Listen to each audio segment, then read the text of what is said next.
എന്തായിരുന്നു കഴിഞ്ഞ ദിവസത്തെ പ്രത്യേകത? അതെ, ലാലേട്ടന്റെ ബർത്ത്ഡേ ആയിരുന്നു. എല്ലാവരും ലാലേട്ടന്റെ ബർത്ത്ഡേ സെലിബ്രേറ്റ് ചെയ്യുമ്പോൾ ബിഗ് ബോസ് വീട്ടിലെ ബർത്ത്ഡേ സെലിബ്രേറ്റ് ചെയ്തില്ലെങ്കിൽ പിന്നെ എന്താ അല്ലേ? ലാലേട്ടന്റെ ബർത്ത്ഡേ സ്പെഷ്യൽ എപ്പിസോഡ് ആയിരുന്നു ഇന്നലെ. ഫുൾ സെലിബ്രേഷൻ ആയിരുന്നു, പാട്ട്, ഡാൻസ്, അങ്ങനെ മൊത്തത്തിൽ എപ്പിസോഡ് മുഴുവൻ ലാലേട്ടൻ മയം. എനിക്ക് തോന്നുന്നു ലാലേട്ടന്റെ ബർത്ത്ഡേ ആയതുകൊണ്ടായിരിക്കണം ഒരു പക്ഷേ വീക്കെൻഡ് എപ്പിസോഡ് കഴിഞ്ഞ ദിവസം മാറ്റിവെച്ചത്.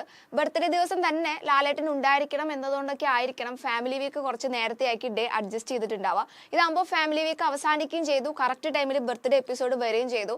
അങ്ങനെ സ്പെഷ്യൽ എപ്പിസോഡ് ആയതുകൊണ്ട് തന്നെ ആങ്കറായി രഞ്ജിനി ഹരിദാസ് ആയിരുന്നു ഉണ്ടായിരുന്നത്. ഓൾറെഡി രഞ്ജിനി ഫസ്റ്റ് സീസണിൽ ഉണ്ടായിരുന്ന ആളാണ്. രഞ്ജിനി എന്നെ പറയുന്നുണ്ട് ഫസ്റ്റ് സീസണിലെ സാബുമോനും ശ്വേതയും വന്നു, ഞാൻ വരാതിരുന്നാൽ എങ്ങനെയാവും എന്നൊക്കെ.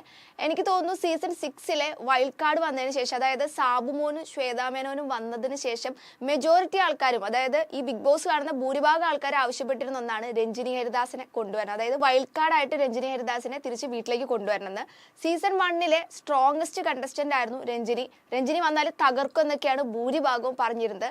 അങ്ങനെ എന്തായാലും രഞ്ജിനി വൈൽഡ് കാർഡ് ആയിട്ടല്ല, ആങ്കർ ആയിട്ടാണ് ബിഗ് ബോസ് സീസൺ 6 തിരിച്ചെത്തിയിരിക്കുന്നത്. കുറേ കാലത്തിന് ശേഷമാണ് ഏഷ്യാനെറ്റിന്റെ ഒരു പ്രോഗ്രാമിൽ ആളെ കാണുന്നത്. രഞ്ജിനി എന്ന് പറഞ്ഞു കഴിഞ്ഞാൽ ഓൾവേസ് എനർജി പറഞ്ഞതുപോലെയാണ്. ആ എനർജി ഒന്നും പോയിട്ടില്ല, ഇപ്പോഴും അതുപോലെ തന്നെ ഉണ്ട്. അങ്ങനെ ബർത്ത്ഡേ സെലിബ്രേഷൻ സ്റ്റാർട്ട് ചെയ്യുന്നുണ്ട്, കേക്ക് കട്ടിങ്, അതുപോലെ വിജയ് യേശുദാസിന്റെ ഒരു പെർഫോമൻസ് ഉണ്ടായിരുന്നു. ലാലേട്ടന് ഒരുപാട് സർപ്രൈസുകൾ, അതായത് ഏട്ടൻ ഫോണ്ട് എന്ന് പറഞ്ഞിട്ടൊരു ഫോണ്ട് ലോഞ്ച് ചെയ്യുന്നുണ്ട്. കഴിഞ്ഞ സീസണിൽ പറഞ്ഞിരുന്നു ഈ ഒരു ഏട്ടൻ ഫോണ്ട് ലോഞ്ച് ചെയ്യുന്നത്, അത് ഈ ഒരു സീസണിൽ അതേപോലെ ലോഞ്ച് ചെയ്തിരിക്കുകയാണ്. അതായത് ലാലേട്ടന്റെ ഹാൻഡ് റൈറ്റിങ്ങിൽ നമുക്കിനി ഫോണ്ട് യൂസ് ചെയ്യാൻ പറ്റും. അതുപോലെ മാതൃഭൂമിയും ക്ലബ് എഫും ചേർന്ന് ഒരു സിനിമാ കഥ എന്ന് പറഞ്ഞ ഒരു ഓഡിയോ കഥ ലോഞ്ച് ചെയ്യുന്നുണ്ട്. ഇതൊക്കെയാണ് എപ്പിസോഡിലെ മെയിൻ ആയിട്ടുണ്ടായിരുന്നത്.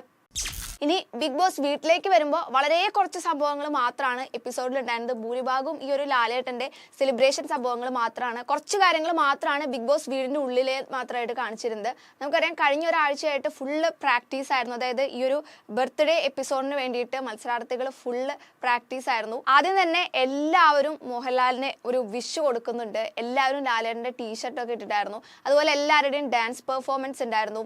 ശ്രീതു, അർജുൻ, അപ്സര, ജിൻഡോ ഇവരൊക്കെ എന്ന് പറഞ്ഞു കഴിഞ്ഞാൽ അടിപൊളി ഡാൻസ് ആയിരുന്നു. ലാലേട്ടന് വരെ ഡാൻസ് കണ്ടിട്ട് ഒരു അടിപൊളി എന്നുള്ളൊരു ഫീലിലാണ് ഇരുന്നിരുന്നത്. അതിനുശേഷം എന്ന് പറഞ്ഞു കഴിഞ്ഞാൽ ലാലേട്ടന്റെ ഇഷ്ടപ്പെട്ട സിനിമ, അതുപോലെ അതിലെ ഡയലോഗ് പറയാനുള്ളൊരു ഇത് കൊടുക്കുന്നുണ്ട്. എല്ലാവരും അവർക്ക് ഇഷ്ടപ്പെട്ട സിനിമ ഏതാണ്, അതുപോലെ അതിലെ ഡയലോഗ് ഏതാണ്, അതൊക്കെ അവർ പറയുന്നുണ്ട്. ഭൂരിഭാഗം എനിക്ക് തോന്നുന്നു അവരുടെ ലൈഫ് റിലേറ്റ് ചെയ്തിട്ടാണ് ഓരോ സിനിമയും പറഞ്ഞിരുന്നത്. അതിൽ തന്നെ ജിൻഡോനെ എടുത്ത് പറയണം, അടിപൊളിയായിട്ട് ആറാം തമ്പുരാനിലെ ഡയലോഗ് പറയുന്നുണ്ട്. കറക്റ്റ് ഡയലോഗ് വിത്ത് ആക്ഷൻ ഒക്കെ ആയിരുന്നു. ശരിക്കും പറഞ്ഞാൽ ഉള്ളിൽ നിന്ന് പറയുന്ന ഒരു ഫീലാണ് ഇവരൊക്കെ പറഞ്ഞത് കേട്ടപ്പോൾ എനിക്ക് തോന്നിയത്. കാരണം ലാലേട്ടനെ നേരിട്ട് കണ്ട് വിഷ് പറയുന്നതൊക്കെ അധികം ആർക്കും ലഭിക്കാത്തൊരു ഭാഗ്യമാണ്. ഇവരെ സംബന്ധിച്ചിടത്തോളം നേരിട്ട് കാണുന്നു, വിഷ് പറയുന്നു, അങ്ങനെ സംസാരിക്കുന്നു, എല്ലാം ഒരു നമുക്ക് കാണുമ്പോൾ ഭയങ്കര ഒരു പ്രത്യേക ഫീലായിരുന്നു. ഇനി ഇതിൻ്റെയൊക്കെ ഇടയിൽ വിജയ് യേശുദാസ് വീടിൻ്റെ ഉള്ളിലേക്ക് എത്തുന്നുണ്ട്. ലാലേട്ടൻ പറയുന്നുണ്ട് വൈൽഡ് കാർഡ് ആയിട്ടാണ് വരുന്നതെന്നൊക്കെ. പക്ഷെ സംഭവം ആൾ വന്ന് ജസ്റ്റ് ഒരു പാട്ട് പാടലും ഡാൻസൊക്കെ ആയിട്ടാണ് തിരിച്ചു പോയത്.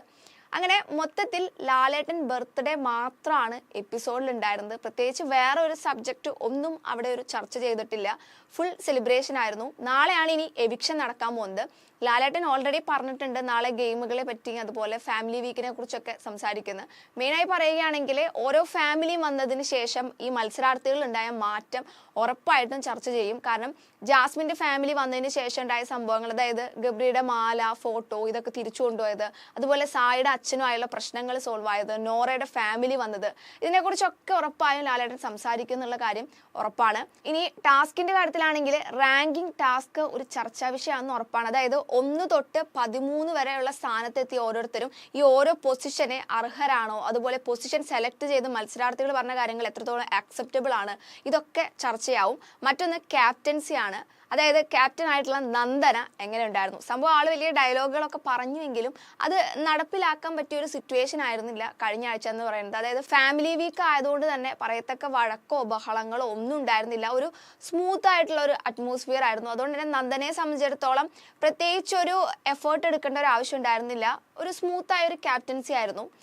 ശരിക്കും ഋഷിയൊക്കെ ക്യാപ്റ്റനായ ടൈമിലാണ് ഈ നന്ദന ക്യാപ്റ്റൻ ആയിരുന്നെങ്കിൽ ഇതുപോലെ ഈ പറഞ്ഞ പോലെയൊക്കെ ചെയ്യാൻ പറ്റുമായിരുന്നു. പക്ഷെ ഈ ഒരു വീക്ക് എന്ന് പറയുന്നത് ഇങ്ങനെ ആയതുകൊണ്ട് തന്നെ നന്ദന പറഞ്ഞ കാര്യങ്ങൾ നടപ്പിലാക്കാൻ പറ്റിയില്ല. അതുപോലെ ഒട്ടും പ്രതീക്ഷിക്കാതെ ക്യാപ്റ്റനായ അഭിഷേകിന്റെ കാര്യം, ഈ ചക്ക വീണ് മുയൽ ചത്തു എന്ന് പറഞ്ഞ പോലെയാണ് അഭിഷേകിന്റെ കാര്യത്തിൽ സംഭവിച്ചത്. ഒട്ടും പ്രതീക്ഷിക്കാതെയാണ് അഭിഷേക് ക്യാപ്റ്റൻ ആവുന്നത്. അതായത് ഈ ഒരു റാങ്കിങ് ടാസ്കിലെ ഫസ്റ്റ് പൊസിഷനിൽ വന്നതിന് ശേഷം ബിഗ് ബോസ് പെട്ടെന്നാണ് ഫസ്റ്റ് പൊസിഷനിൽ എത്തിയ ആൾ ക്യാപ്റ്റൻ ആവെന്ന് പറയുന്നത് എല്ലാവർക്കും ഭയങ്കര ഞെട്ടലായിരുന്നു. ഇത് എന്താണ് ഇപ്പോൾ സംഭവിച്ചതെന്ന്. അതെന്തായാലും ലാലേട്ടൻ അതിനെക്കുറിച്ച് ചോദിക്കുന്ന ഉറപ്പാണ്. ഇനി എന്തൊക്കെയാണ് അഭിഷേക് പ്ലാൻ ചെയ്തിരിക്കുന്നത്, അതായത് ഇത്രയും കാലം വന്ന ക്യാപ്റ്റനുകളെ പോലെ തന്നെയാണോ, അതായത് ആസ് യൂഷ്വൽ എന്ന രീതിയിലാണോ, അതോ പുതുതായിട്ട് എന്തെങ്കിലും ഇംപ്ലിമെന്റ് ചെയ്യാൻ ഉദ്ദേശിക്കുന്നുണ്ടോ, ഇതൊക്കെ ഇന്നറിയാം.